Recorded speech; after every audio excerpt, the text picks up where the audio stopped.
இன்னைக்கு காலையில தாங்க ஃபீல் பண்ணிட்டு இருந்தேன். என்னப்பா 24ஆம் தேதி அதிகாலை வந்து 23 ட்ரோன்கள் அனுப்பியிருக்கிறீங்களே, ஒரு ட்ரோன் சேர்த்து அனுப்பியிருந்தீங்கன்னா 24க்கு 24 ட்ரோன்கள்னு சொல்லிக்கலாமே அப்படிங்கிறது போல யோசிச்சேன். ஆனா இப்போ வந்து அதை சாட்டிஸ்ஃபை பண்ணி கொடுத்துட்டாங்க ரஷ்யா. 25ஆம் தேதி அதிகாலைக்குள்ள 24ஆம் தேதி சாயங்காலத்துக்கு மேல 25ஆம் தேதி அதிகாலை மொத்தம் 25 ட்ரோன்கள் அனுப்பியிருக்கிறாங்க. இந்த அடிசல் 25 ட்ரோன்கள் புதுசா வந்திருக்குது. 2வது நாள் நைட்டு தொடர்ந்து 23ஆம் தேதி நைட்டும் சரி 24ஆம் தேதி நைட்டும் சரி தொடர்ந்து போர்ட் ஆபீஸ் மேல ரஷ்யா குறி வச்சிருக்காங்க. அப்ப ஏதோ ஒன்று டெலிவரி ஆயிருக்குதுங்க அப்படின்னு நம்மளால புரிஞ்சுக்க முடியுது. ஸோ டெலிவரி ஆயிருந்த தெரிஞ்சுக்கிட்டதுனால அந்த அக்கா தொடர்ந்து ரஷ்ய தரப்புல இருந்து தாக்குதல் பண்ணிட்டு இருக்காங்க அப்படின்னு நம்மளால புரிஞ்சுக்க முடியுது. ஆனா உக்ரைன் தரப்புல இருந்து என்ன சொல்றாங்க, சிவிலியன் இன்ஃப்ராஸ்ட்ரக்சருங்க, போர்ட் ஃபெசிலிட்டிஸ், தானியம் ஏற்றுமதிக்காக வச்சிருந்தக்கூடிய போர்ட் ஃபெசிலிட்டிஸ். 2வது அப்படி தாக்குதல் பண்றதுக்காக வரக்கூடிய ட்ரோன்கள்ல 3 ட்ரோனு ரொமேனியா பக்கம் எட்டி பார்த்துச்சு அப்படிங்கிறது போல உக்ரைன் தரப்பு வந்து குற்றச்சாட்டுகள் வைக்கிறாங்க. நம்ம பார்த்துருந்தோம் இல்லையா, ரொமேனியா F-16 டேக் ஆஃப் பண்ணியிருந்தாங்க. அது அவங்களோட டிஃபென்ஸ் பாதுகாப்பு அப்படின்னு சொல்லியிருந்தாங்க. உக்ரைன் சொல்றதை வச்சு பார்க்கும்போது இருக்கலாமோ அப்படின்ற சந்தேகங்கள் வருது. ஆனா ரொமேனியா தரப்புல இருந்து கடுமையான கண்டனங்கள் அப்படிங்கிறது போல எதுவும் வரல. இன்னும் ஏதாவது சொன்னாங்க, ஏதாவது நடந்திருக்கா அப்படிங்கிறத அடுத்த பதிவுல பார்ப்போம். ஆனா தாக்குதல்கள் எல்லாமே உக்ரைனோட பகுதிக்குள்ளதான் நடந்திருக்கு. அதுல எந்த ஒரு மாற்று கருத்துமே இல்லை. சரி, இங்க மட்டும் தானே பாத்தீங்கன்னா இல்ல, இப்போ சைட்ல ஒரு வீடியோ பதிவுகளோட இருக்கும். இந்த பதிவு வந்து பாத்தீங்கன்னா மிக்கலேவ் ஓப்லாஸ்ட்ல வந்து பாத்தீங்கன்னா இந்த பிரான்ஸ் அப்புறம் UK இவங்களா சேர்ந்து ஏதோ ட்ரோன்கள் தொழிற்சாலைகள் ஏதோ செஞ்சிருப்பாங்க போல இது அந்த பகுதியில. அது தெரிஞ்சதுனால அந்த இடத்துல ரஷ்யா தாக்குதல் பண்ணிக்கிறாங்க. மிக பெரும் வெடி சத்தத்தோட கரும்புகையோட இது வெள்ளை புகையா வந்திருக்கு. ஸோ வெறும் புகையா மூட்டமா அந்த பகுதியில காணப்பட்டு இருக்கு. ஒரு அமினிஷன் குடன் காலி அப்படிங்கிறது போல சொல்லப்பட்டு வருது. ஆனா உக்ரைன் தரப்பு வந்து இதை ரிஜிஸ்டரே பண்ணல. இப்ப வரைக்கும் வரக்கூடிய தகவலின் அடிப்படையில ஒடசால 2வது நைட்டு தொடர்ந்து தாக்குதல் பண்ணிக்கிறாங்க. உக்ரைனுக்குள்ள பல பகுதியிலும் தாக்குதல் பண்ணிக்கிறாங்க. உக்ரைனோட கேபிட்டலான கீவ் ஓப்லாஸ்ட் அதிகாலை 25ஆம் தேதி அதிகாலை தாக்குதல் நடக்கும்போது எல்லா ட்ரோன் தலையும் திருப்பிட்டோம் அப்படிங்கிறத சொல்லிக்கிறாங்க. பட் ஆனா இல்ல, பல இடங்கள்ல வெடிசத்தங்கள் கேட்டா சொல்லப்பட்டு வருது. ஒன்னொன்னா வந்துகிட்டு இருக்கு. வந்துச்சுன்னா அடுத்த பதிவுல நம்ம தெளிவா பார்க்க ஆரம்பிச்சிடலாம் தகவல்கள். சரி, ரஷ்யா வந்து உக்ரைனுக்குள்ள தாக்குதல் பண்ணிட்டாங்க. பதிலுக்கு உக்ரைன் ஏதாவது செஞ்சுக்கிறாங்கன்னா செஞ்சிருக்கிறாங்க. இப்பதாங்க ரஷ்யாக்குள்ள சும்மா சும்மா ஆயில் டிப்போ அது இதையும் தாக்குதல்லாம் வேஸ்ட்னு தெரிஞ்சுக்கிட்டு தாக்குதல் பண்றாங்க. பெருமளவுல இல்ல. ஆனா இப்போ முழு மூச்சா கான்சென்ட்ரேஷன் ஃபுல்லா இந்த மிலிட்டரி அசர்ட்ஸ் மேலேயா இருக்கு. ரஷ்யாவோட மிலிட்டோபோலா இருக்கட்டும், ரஷ்யாவோட கட்டுப்பாட்டுக்குள்ள இருக்கக்கூடிய மிலிட்டோபோல், அதாவது இதுக்கு முன்னாடி அது உக்ரைனா இருந்தது, இப்ப ரஷ்யா அவங்க கட்டுப்பாட்டுக்குள்ள எடுத்துருக்காங்க இல்லையா. சோ அந்த பகுதி மிலிட்டோபோலா இருக்கட்டும், சாப்ரஷியா பகுதியா இருக்கட்டும், அங்கங்கெல்லாம் வெடிசத்தங்கள் கேட்டதா சொல்லப்பட்டுவது. பயங்கரமான தாக்குதல் உக்ரைன் தரப்புல இருந்து பண்ணிக்கிறாங்க. சில பகுதிகளில் தீப்பிடிச்சு எரிஞ்சதா சொல்லப்பட்டுவது. அது மட்டும் இல்லாம ஹிமார்ஸ் தாக்குதல ரஷ்யாவோட நிலைக்குள்ளேயே ரஷ்யா அந்த இடத்துல அதிகமான ஆயுதங்கள் குமிச்சு வச்சிருந்தாங்க. நாங்க அதை கண்டுகிட்டு அது மேல தாக்குதல் பண்ணிட்டோம் அப்படின்னு அமெரிக்காவோட ஹிமார்ஸ் மிசைல ரஷ்யாவோட வேர்ல்டு டெரிட்டரின்னு சொல்லுவாங்க இல்லையா, சில நபர்களுக்கு புரியும். ஆக்சுவலா ரஷ்யா மேப் எடுத்து பாத்தீங்கன்னா தெரியும். அந்த மேப்ல இருக்கக்கூடிய பகுதி அதுதான் வந்து பாத்தீங்கன்னா ரஷ்யாவோட பிளேயான ஒரு டவுன் இருக்கு, ஒரு சின்ன டவுன் தான். அந்த டவுன்ல வந்து பாத்தீங்கன்னா ஹிமார்ஸ் தாக்குதல் பண்ணிக்கிறாங்க. அதுக்கான வீடியோ பதிவு செயல லோட் ஆயிருக்கும், பாத்தீங்கன்னாலே தெரியும். இது மட்டும் தானா, அதாவது இந்த மாதிரி வந்து உக்ரைன் வந்து ரஷ்யாவுக்குள்ள தாக்குதல் பண்ணிக்கிறாங்களே, ரஷ்யா எதுவும் பெருமளவுல செய்யலையா அப்படின்னு கேட்டீங்கன்னா இன்னொரு ஆப்ரஹாம் டேங்க்ஸ், அதாவது இந்த பொக்ரோஸ்க் பகுதியிலிருந்து இந்த ஓச்சா பகுதியெல்லாம் நோக்கி முன்னேறாங்கன்னு சொல்லியிருந்தோம் இல்லையா. இப்ப அங்கிருந்து பொக்ரோஸ்க்ல இருந்து இவனிவ்க்கு அவன் நோக்கி போக ஆரம்பிச்சிட்டாங்க. படு வேகமா முன்னேறிட்டு இருக்காங்க ரஷ்ய வீரர்கள்.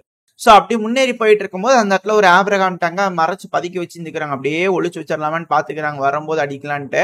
பட் ஆனா ரஷ்யாவோட ட்ரோன்கள் தெரிஞ்சுக்கிச்சு, அதை போய் தாக்குதல் பண்ணி அந்த ஆப்ரஹாம் டேங்கோட கதையை முடிச்சிருச்சு. இன்னொரு ஜாக்பாட் ரஷ்ய வீரர்களுக்கு கிடைச்சிருச்சு அப்படிங்கிறது போல ஒரே குஷியா இருக்கிறாங்க அந்த பகுதியில் இருக்கிறவங்களுக்கு. ஓ, இந்த இடத்துல நிறைய ஆப்ரஹாம் டேங்க் இது போல இருக்கும் போல இருக்குதே, வாங்க ஒரு கை பார்த்தலாம் அப்படின்னு அந்த பக்கத்துல ரொம்ப வெறி கொண்டு தேடிட்டு இருக்காங்க ரஷ்ய தரப்பு இந்த ட்ரோன் ஆபரேட்டர்ஸா இருக்கட்டும், முன்களத்துல முன்னேறி போயிட்டு இருக்கக்கூடிய சபாட்டாஜ் வீரர்களா இருக்கட்டும். அதுவும் கரண்ட் பொசிஷன்ல எடுத்து பாத்தீங்கன்னா உக்ரைனோட உக்ரைனியன்ஸ் சொல்றாங்க இல்லையா, அந்த 60 வயசுக்கு மேல இருக்கிறவங்க இந்த பகுதியில, குறிப்பா இந்த டொனஸ்க் பகுதியில இப்ப ரஷ்யா புதுசா கால் வைக்கக்கூடிய பகுதிகளில் இருக்கக்கூடிய 60 வயசுக்கு மேல இருக்கக்கூடிய சிவிலியன்ஸ், உக்ரைனோட சிவிலியன்ஸ் பெருமளவுல ரஷ்ய வீரர்களுக்கு உதவுறாங்க. உள்ள போய் கால் எடுத்து வச்சுட்டா போதும், வந்துட்டியா, உனக்கு அதான் வெயிட் பண்ணிட்டு இருக்கேன், எத்தனை வருஷமா வெயிட் பண்ணிட்டு இருக்கேன் பாரு உனக்கா, சரி வா, இங்க ஆளுங்க இருக்கிறாங்க, இங்க போனீங்கன்னா இப்படி முடிச்சிடலாம், புடிச்சுக்கலாம், அப்படியே கழுத்தோட ஒரு புடிச்சு தூக்கிட்டு வந்துடலாம், ஒன்னும் கவலையில, வாங்கன்னு ஸ்கெட்ச் போட்டு கொடுத்துறாங்களாமா. ஈஸியா ரஷ்ய வீரர்கள் முன்னேறிடுறாங்க. அது எப்படி ரஷ்ய வீரர்கள் முன்னாடி போகணும்ல ஃபர்ஸ்ட் அப்படின்னு கேட்டீங்கன்னா இதுதான் சபட்டாஜ் குரூப்.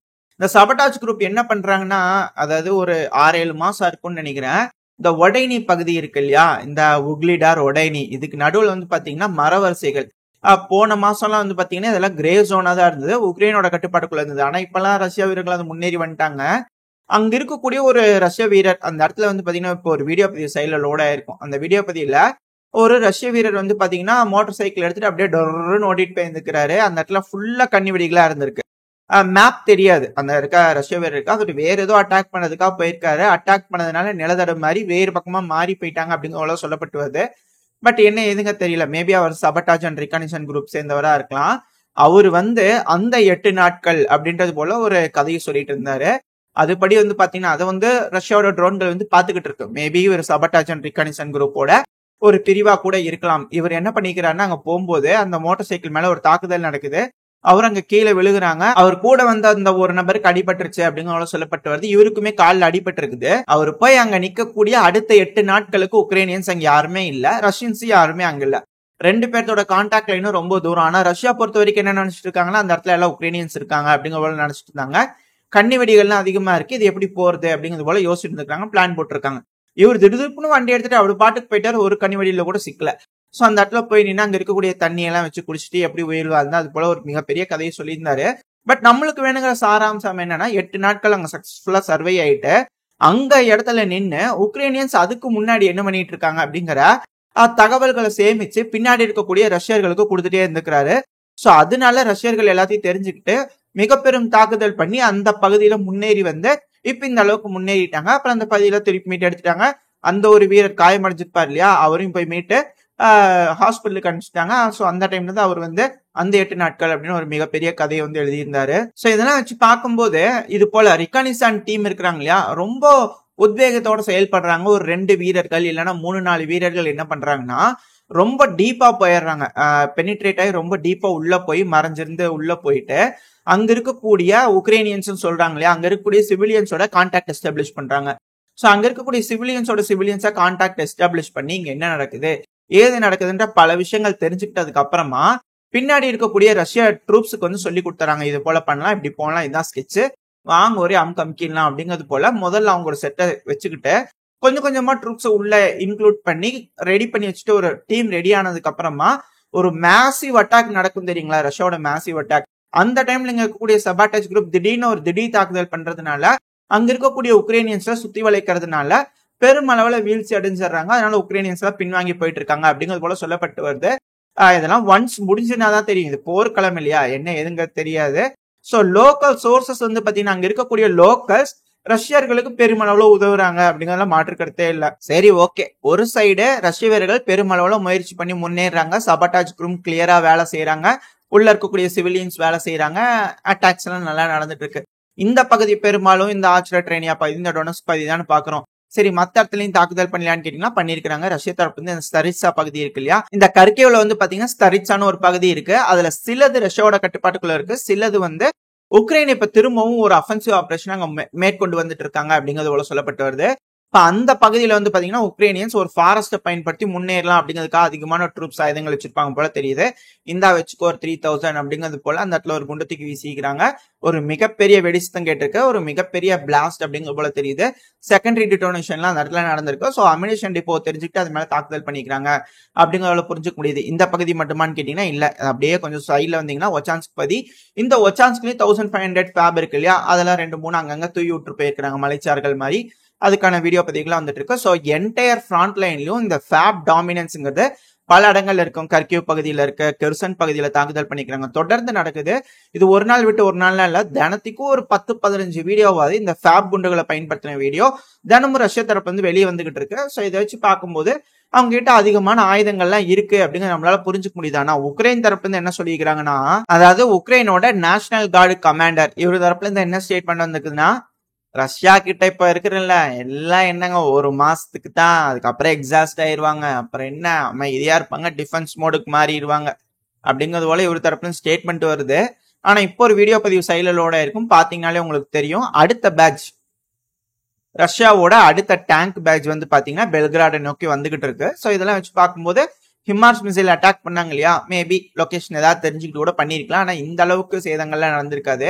இது தொடர்ந்து வந்துகிட்டு இருக்கு. இது நம்ம காட்டிட்டு இருக்கிறது ஒரு 7வது 8வது பதிவுன்னு நினைக்கிறேன். இந்த பெல்கிராட் பகுதியிலேயே தொடர்ந்து ட்ரெயின்கள் மூலயமா அடுத்தடுத்த ஆர்மட் வெஹிக்கிள் வந்து தொடர்ந்து வந்துகிட்டு இருக்குன்ட்டு. ஆனா உக்ரைன் தரப்புல இருந்து இப்படி சொல்றாங்க. சோ நம்ம வெயிட் பண்ணி பார்க்க வேண்டியது எதுக்காக? ரஷ்யா தரப்புல இன்னும் 1 மாசத்துக்கு தான் இந்த ஆயுதங்கள்லாம் இருக்குமா, இல்ல அடுத்தது திருப்பி ஒரு ஷிஃப்ட எடுத்துக்கிட்டு ஒரு ஃபுல் ஃபோர்ஸ்ல முன்னேறுவாங்களா அப்படிங்கறத வெயிட் பண்ணி தான் பார்க்கணும். ஏன்னா இந்த ஆஸ்ட்ரேட்ரேனியா பதிவு சொல்லியிருந்தோம்ல, இவனிவ்காவோட பேட்டில் ஆரம்பிச்சிருச்சு. அங்க ஒரு இவனிவ்கா இருக்கு. சோ அந்த இவனிவ்கா மட்டும் ரஷ்யவர்கள் பிடிச்சிட்டாங்கன்னா அவ்வளவுதான் முடிஞ்சு. பக்ரோஸ்கோட மொதல் டிஃபென்ஸ் லைன் உடச்சு முன்னேறிட்டாங்க அப்படிங்கிறது போல அர்த்தமாயிரும். இது இழப்பு தான், உக்ரைனுக்கு மிகப்பெரிய இழப்பு, இதுல மாற்று கருத்தே கிடையாது. அது மட்டும் இல்லாம இந்த எப்பவும் பார்த்துட்டு இருப்போம் இல்லையா, இந்த கொஸ்டான்டிவ்கா பதில அந்த இடத்துல இருக்கக்கூடிய வீரர்கள்லாம் கதற ஆரம்பிச்சிருக்காங்க. இது போல கர்கிவ்ல மட்டும் போக்கஸ் பண்ணாதீங்கப்பா, மத்த இடத்துலயும் பாருங்கப்பா அப்படிங்கிறது போல சில வீரர்கள்லாம் கதற ஆரம்பிச்சிருக்காங்க. இது எல்லாத்தையும் அடுத்த பதிவுல பார்க்க ஆரம்பிச்சிடலாம். பட் ஆனா இந்த ஃபோர்ஸ் தொடர்ந்து நடக்குமா இல்ல முற்று பெறுமா அப்படிங்கறத மிகப்பெரிய கேள்வி.